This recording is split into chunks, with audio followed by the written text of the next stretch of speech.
जय हिंद दोस्तों, स्वागत है आपका हमारे YouTube चैनल टारगेट क्लासेस शैडोल में। आज हम बात करेंगे सूर्य साम्राज्य या दूसरे अफगान साम्राज्य की, जिसका शासनकाल 1540 से 1555 ईस्वी तक रहा। अब इसे दूसरा अफगान साम्राज्य क्यों कहा जाता है सूर्य साम्राज्य को? क्योंकि लोधी वंश जो थे, लोधी भारत में शासन करने वाले पहले अफगान थे। 1526 ईस्वी में पानीपत की पहली लड़ाई में हार के बाद इनका शासन समाप्त हो गया था। 14 साल के अंतराल के बाद शेर शाह 1540 ईस्वी में कन्नौज के युद्ध के बाद भारत में फिर से अफगान शासन स्थापित करने में सफल रहा, इसलिए इसे दूसरा अफगान साम्राज्य भी कहा जाता है। याद रखिएगा, इसका जो संस्थापक है उसका नाम है शेर शाह सूरी। शेर शाह सूरी। शेर शाह सूरी का जो शासनकाल था वो 1540 से 1545 ईस्वी तक था। 1545 ईस्वी में इसकी मृत्यु के बाद इसके कमजोर उत्तराधिकारी गद्दी पर बैठे। इसका मूल नाम फरीद था। इसके पिता हसन खान सुर ने लोदियों के शासनकाल के दौरान बिहार में सासाराम की जागीर संभाली थी। उसने अपने पिता की जागीर के मामलों की देखभाल करके समृद्ध प्रशासनिक अनुभव हासिल किया था। 1534 में सूरजगढ़ का युद्ध हुआ। 1534 के सूरजगढ़ युद्ध में इसने बंगाल के सुल्तान महमूद शाह को पराजित किया। 1539 में चौसा के युद्ध के बाद उसने शेर शाह की उपाधि को अपनाया। शेर खान की उपाधि उसे बहार खान लोहानी, जो बिहार अफगान के गवर्नर थे, उन्होंने इसे दी थी। वह 54 वर्ष की आयु में दिल्ली के सिंहासन पर चढ़ा और सासाराम को अपनी राजधानी मानकर सूर्यवंश की स्थापना की। 1545 ईस्वी तक इसने खुद को सिंध और पंजाब से लेकर पश्चिम में पूरे राजपूताना और पूर्व में बंगाल के सर्वोच्च शासक के रूप में स्थापित किया था। कालिंजर बुंदेलखंड को नियंत्रित करने वाला शक्तिशाली किला। उस किले की इसने घेराबंदी की और घेराबंदी करते समय 1545 ईस्वी में बारूद के पास वो खड़ा था और बारूद में अचानक से विस्फोट हुआ और इसकी मृत्यु हो गई। शेर शाह के मृत्यु के बाद उसके उत्तराधिकारियों ने 1555 ईस्वी तक शासन किया, जब हुमायूं ने भारत पर फिर से विजय प्राप्त की। शेर शाह के दूसरे पुत्र इस्लाम शाह ने उसका स्थान लिया और 1553 ईस्वी तक शासन किया। वह एक सक्षम शासक और जनरल था। हालांकि कम उम्र में उसकी मृत्यु ने उसके उत्तराधिकारियों के बीच गृह युद्ध छेड़ दिया। इसने हुमायूं को भारत में उस राज्य को पुनः प्राप्त करने का मौका दिया जिसे हुमायूं ढूंढ रहा था। अब्बास खान सरवानी द्वारा लिखित तारीख ए शेर शाही, जो शेर शाह का इतिहास है, शेर शाह के शासनकाल के बारे में एक विस्तृत दस्तावेज प्रदान करता है। शेर शाह सूरी द्वारा कई सुधार भी किए गए। सूरी ने केवल 5 वर्षों तक शासन किया, लेकिन इस छोटी सी अवधि में वह मौजूदा प्रणाली में कई बदलाव लाया जो उस समय के मानकों से काफी ऊपर था। उसने भूमि राजस्व सुधार किया। भूमि राजस्व सुधार की बात करें तो शेर शाह का सबसे उल्लेखनीय योगदान है। उसके भूमि राजस्व सुधारों के 3 उद्देश्य थे, ध्यान दीजिएगा। पहला, कृषि उत्पादन में उसने वृद्धि कराया, राज्य के राजस्व में वृद्धि, किसानों की स्थिति में सुधार। उनकी भू राजस्व प्रणाली को रैयतवारी प्रणाली या कृषकों या रैयतों की प्रणाली कहा गया है। इस प्रणाली के तहत इसने राजस्व के संग्रह के उद्देश्य से बिचौलियों को समाप्त कर दिया और किसानों के साथ सीधा संपर्क स्थापित किया। खेती योग्य भूमि को एक समान प्रणाली के अनुसार मापा गया था। सभी कृषि योग्य भूमि को 3 वर्गों में विभाजित किया गया, अच्छी, मध्यम और बुरी। फिर प्रत्येक फसल और प्रत्येक श्रेणी के मामले में भूमि की प्रति बीघा अर्थात 60 गुणा 60 वर्ग गज भूमि वार्षिक उपज निर्धारित की गई थी।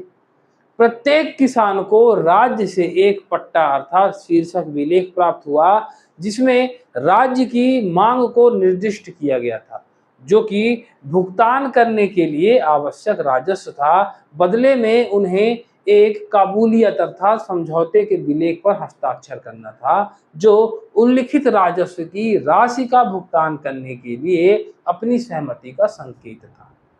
दूसरा है सैन्य सुधार।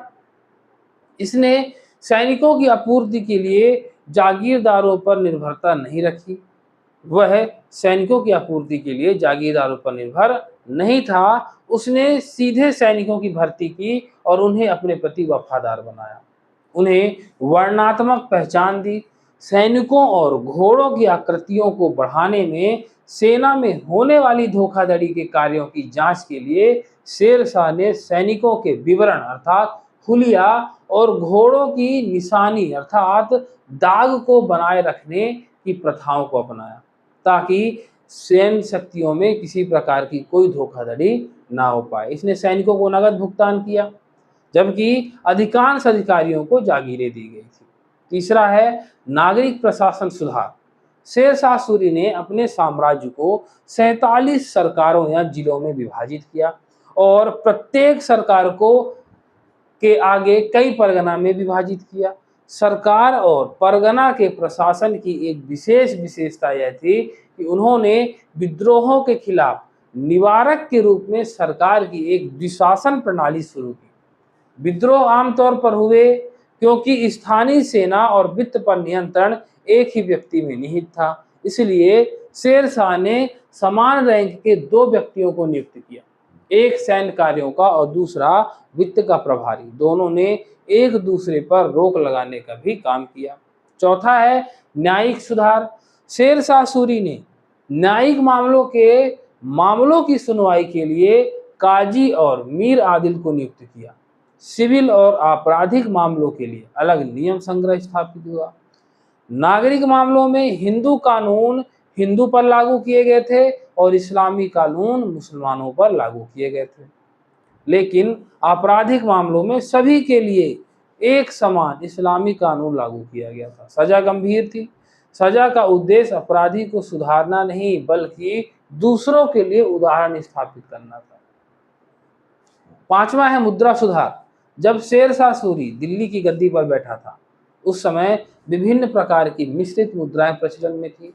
शेरशाह सूरी ने इन सभी मुद्राओं को समाप्त कर दिया और चांदी और तांबे से बनी 2 नई मुद्राएं जारी की। उसके द्वारा जारी चांदी की मुद्रा को रुपया के नाम से जाना जाता है। शेरशाह के मुद्रा सुधार इतने स्थायी थे, यानी रुपया पूरे मुगल काल के साथ साथ ईस्ट इंडिया कंपनी में लंबे समय तक 1883 ईस्वी तक जारी रहा। आधुनिक भारतीय मुद्रा का नाम उसी से लिया गया है, जिसे हम रुपया के नाम से जानते हैं। अगला है संचार सुधार। शेरशाह ने भारत के विभिन्न हिस्सों को जोड़ने के लिए कई सड़कों का निर्माण किया। पहली सड़क बंगाल में सोनार गांव को सिंधु नदी तक्षशिला से जोड़ती। यह शेरशाह द्वारा बनाई गई सबसे महत्वपूर्ण सड़क थी। वर्तमान में इसे ग्रैंड ट्रंक जीटी रोड के रूप में जाना जाता है। आगरा को बुरहानपुर से जोड़ने के लिए दूसरी सड़क बनाई। आगरा को जोधपुर से जोड़ने के लिए तीसरी सड़क बनाई और चौथी सड़क लाहौर को मुल्तान से जोड़ती है। इसने सड़कों पर कई प्रकार की सुविधाएं भी प्रदान की। सड़कों के पास पेड़ लगवाए, पीने के पानी की व्यवस्था के लिए कुएं खुदवाए, यात्रियों के लाभ के लिए विश्राम गृह सराय का निर्माण किया था। इन विश्राम गृहों में हिंदुओं और मुसलमानों के लिए अलग अलग व्यवस्था थी। इसने डाक प्रणाली में सुधार किया। शेरशाह ने डाक प्रणाली में भी सुधार किया। सराय का उपयोग डाक चौकी अर्थात डाकघर के रूप में किया जाता था। डाकघर के प्रभारी को दरोगा ए डाक चौकी के नाम से जाना जाता था। पूरा वीडियो अच्छे से ध्यान से देखिएगा। डाक के परिवहन के लिए एक रिले प्रणाली का उपयोग किया गया था। गुप्त सूचना के संचार के लिए शेरशाह द्वारा जासूसों को नियुक्त किया गया था। इसने कराधान में भी सुधार किया। शेरशाह के सत्ता में आने के बाद व्यापारियों, सौदागरों और निर्माताओं से कई कर एकत्र किए जा रहे थे। इसने सभी करों को समाप्त कर दिया और केवल 2 कर एकत्र किए। पहला कर वस्तुओं के निर्माण के चरण में एकत्र किया गया था। दूसरा कर तब एकत्र किया गया जब माल को अंतिम उपभोक्ता को बेचा गया था। उसने शिक्षा में भी सुधार किया, शैक्षिक सुधार किए। शेर शाह ने शुरू में मुसलमानों के लिए शिक्षा का उल्लेख किया, उसने हिंदुओं की शिक्षा प्रणाली में हस्तक्षेप नहीं किया। मकतबों को प्राथमिक शिक्षा के केंद्र के रूप में स्थापित किया गया था, इन्हें मस्जिद से जोड़ा गया। इन संस्थानों में फारसी और अरबी की शिक्षा प्रदान की गई। मदरसे उच्च शिक्षा के केंद्र थे। शेर शाह ने हिंदुओं और मुसलमानों दोनों के शिक्षा संस्थान को भूमि अनुदान जारी किया। इसने कई कल्याणकारी उपाय भी किए। एक निरंकुश शासक होने के बावजूद सुल्तान शेर शाह सूरी ने लोगों के लाभ के लिए विभिन्न कल्याणकारी उपाय की शुरुआत की। गरीबों और भूखों को खिलाने के लिए उसके द्वारा मुफ्त रसोई की स्थापना की गई थी। उसके द्वारा हिंदुओं के साथ साथ मुसलमानों के समुदाय से संबंधित सीखने और धर्म से संबंधित व्यक्ति को भूमि अनुदान जारी किया था। पेड़ लगाना, कुएं खुदाना, सार्वजनिक विश्राम गृहों का निर्माण भी शेर शाह के कल्याणकारी उपाय के रूप में जाना जाता है। तो ये है शेर शाह का इतिहास, सूरी वंश साम्राज्य का इतिहास, जिसे मैंने अभी आपको बताया। अगर वीडियो पसंद आई हो तो वीडियो को लाइक करिए, सब्सक्राइब करिए और ज़्यादा से ज़्यादा शेयर करिए, ताकि ये इन्फॉर्मेशन बहुत सारे लोगों तक पहुंच सके। मिलते हैं नेक्स्ट वीडियो में। धन्यवाद।